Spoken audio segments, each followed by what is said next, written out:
Vous écoutez La Voix de l'Espérance, une émission qui vous apporte paix, joie, confiance et espérance.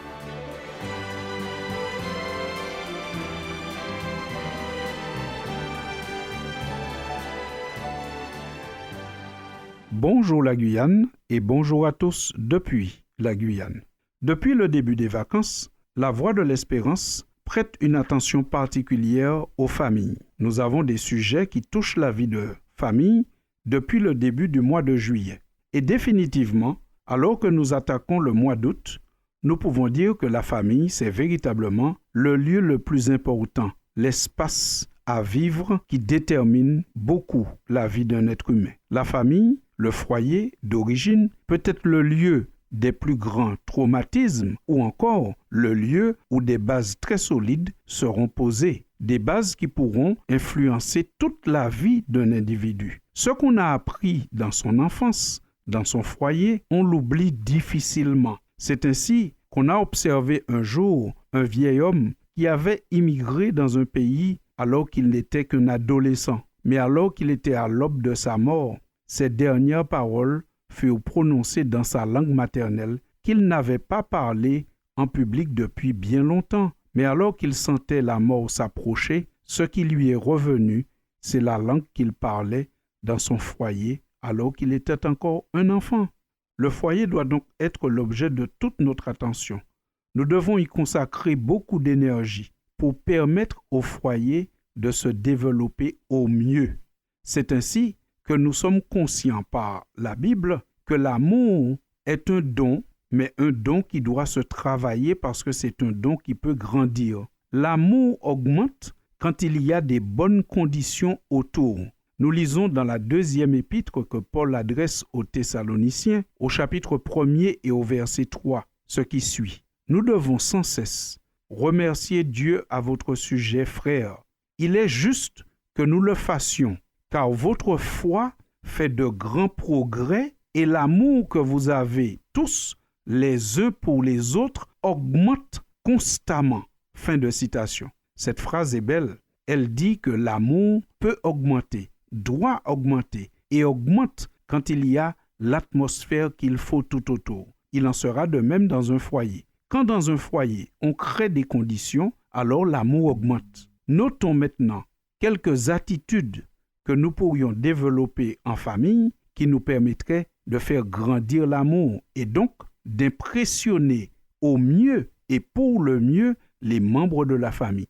D'abord, il faut dans la famille un esprit de pardon, car qui n'a jamais eu besoin de pardonner ou d'être pardonné? En tout cas, Dieu nous donne l'exemple. Lorsqu'il parle de sa relation avec son Église, avec son peuple, avec les humains, il dit « Car ton Créateur est ton époux, l'Éternel des armées est son nom, et ton Rédempteur est le Saint d'Israël. Il se nomme Dieu de toute la terre, car l'Éternel te rappelle comme une femme délaissée, au cœur attristé, comme une épouse de la jeunesse qui a été répudiée, dit ton Dieu. » Fin de citation. Texte à lire dans le livre du prophète Ésaïe au chapitre 54. Dieu se présente ici comme un époux, mais un époux qui pardonne. Pas un époux qui torture, mais un époux qui pardonne, qui accueille. C'est ainsi que dans un foyer, le pardon doit être un mode de vie. Mais le pardon s'accompagne aussi de l'humilité. L'humilité qui permet aux uns et aux autres de se confesser, de demander pardon lorsqu'il y a eu un écart. C'est ainsi que la Bible nous dit que même Christ, pour pardonner nos péchés, il a besoin que nous puissions confesser. La Bible dit, si nous confessons nos péchés, il est fidèle, il est juste pour nous les pardonner. Si nous confessons nos péchés. 1 Jean chapitre 1er verset 9. Autrement dit, la confession est le pendant du pardon. Cela signifie que nous avons besoin dans une famille d'avoir l'humilité et l'esprit de pardon pour créer un équilibre. La famille a aussi besoin de romantisme. La Bible, que certains qualifient de livre vieillot ou de livre austère, ne l'est absolument pas. Dans le livre des Cantiques, qui se trouve donc dans la Bible exalte le romantisme dans le couple, dans le foyer. C'est ainsi que nous découvrons au chapitre 7 de ce livre appelé Cantique des Cantiques, ce qui est dit. « Je suis à mon bien-aimé, et ses désirs se portent vers moi. Viens, mon bien-aimé, sortons dans les champs, demeurons dans les villages. Dès le matin, nous irons aux vignes, nous verrons si la vigne pousse, si la fleur s'ouvre, si les grenadiers fleurissent, et là, je te donnerai mon amour. » Fin de citation. Vous sentez, chers auditeurs, que la fin, là, je te donnerai mon amour, est précédée de tout un épisode romantique. Sortons, allons dans les champs, regardons les plantes, etc. Ce qui montre que la Bible invite les membres d'un couple à avoir du romantisme, ce qui permettra à l'amour de s'épanouir dans tous les aspects de l'amour. Nous lisons encore dans le même livre Cantique des Cantiques, mais cette fois-ci au chapitre 2, comment les époux se complimentent. C'est ainsi que nous lisons « Comme un lys au milieu des épines, tel est mon ami, ami IE, parmi les jeunes filles. » L'homme dit que son épouse est comme un lys, une fleur extrêmement belle au milieu des épines. Pour lui, les autres sont des épines, mais son épouse, son amie, est un lys. On voit ici un complément où il met en valeur sa conjointe. Et l'épouse répond, « Comme un pommier au milieu des arbres de la forêt, tel est mon bien-aimé parmi les jeunes hommes. J'ai désiré m'asseoir à son ombre et son fruit est doux à mon palais. » Fin de citation. C'est merveilleux. On aurait du mal à trouver mieux, même chez les plus grands poètes, même chez les plus grands auteurs de Zouklov. Dieu est celui qui fait mieux en toutes choses. Et c'est ainsi que nous concluons notre édition du jour en nous rappelant que la famille est l'entité qui mérite toute notre attention. La famille est le lieu où l'amour va naître et se développer. La famille, pour cela, a besoin d'un esprit de pardon, d'un esprit d'humilité qui permet la confession, qui permet de demander pardon, mais la famille a besoin de romantisme. Elle a besoin que les uns et les autres se valorisent, tout comme Dieu valorise ses enfants. Chers amis auditeurs, je vous souhaite de trouver plus que la paix dans le Seigneur et dans vos familles et vous dis à bientôt pour une prochaine édition.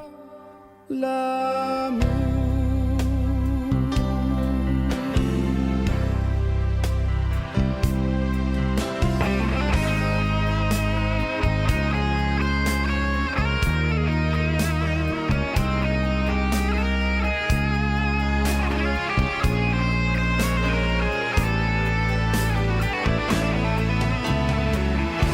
L'amour est bienveillant à l'égard du prochain. Ne s'enfle pas d'orgueil et sans dédain. Il met son baume et son parfum partout. Si je n'ai pas l'amour, je ne suis rien.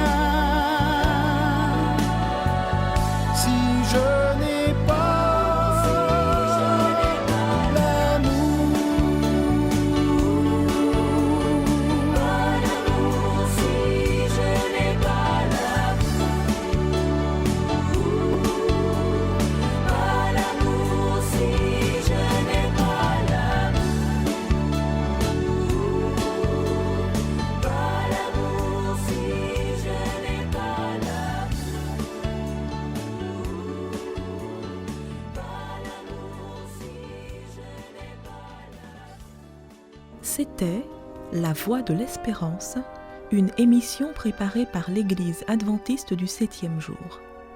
Si vous désirez avoir une copie de la causerie d'aujourd'hui, demandez-la. Elle vous sera donnée gracieusement. Écrivez à La Voix de l'Espérance, boîte postale 169 97 324, Cayenne, CEDEX, ou téléphonez au 0594 25 64 26. Merci chers auditeurs et à bientôt.